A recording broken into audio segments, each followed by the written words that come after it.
Il déambulait dans les allées de l'aquarium de La Rochelle, sourd aux cris des enfants, aveugle à la beauté des animaux marins.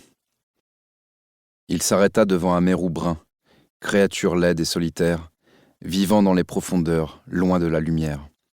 Il posa un doigt sur la vitre et ferma les yeux. Les images de cette nuit-là, rebutantes, l'assaillirent. Il rouvrit les yeux, le souffle court, la nuque soudain trempée d'une sueur glacée. Ce premier échec avait constitué une déception terrible. Il avait presque failli renoncer. Mais il lui avait fallu se rendre à l'évidence. Il ne le pouvait pas.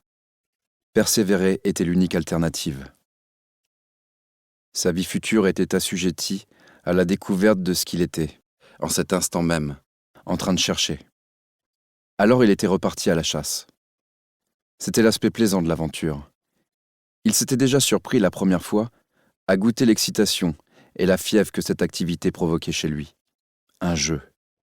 Oui, c'était comme ça qu'il voyait ça. Il avait changé de salle sans même s'en rendre compte, et à présent, un hippocampe moucheté effectuait devant lui sa parade nuptiale, accroché par la queue à sa femelle.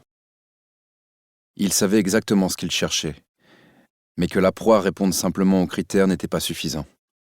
Tout cela était trop important pour qu'il ne laisse pas son instinct prendre part au processus de sélection. Ses yeux croisèrent ceux d'une préadolescente au visage poupin, à la jupe trop étroite, et cela va sans dire, beaucoup trop courte, aspirateur à petits puceaux, sans doute chapardé dans le placard de sa sœur aînée, ou de sa mère, allait savoir. Il détourna le regard, écœuré. Il passa devant le bassin des requins, sans leur accorder le moindre coup d'œil. Il les connaissait tous. Il avait attribué à chacun un nom, la fureur, le doute, la prudence, et pouvait dire si un nouvel individu avait fait son apparition ou si un autre s'en était allé.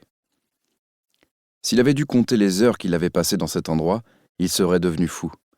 Après la nuit rouge, il en avait fait son refuge.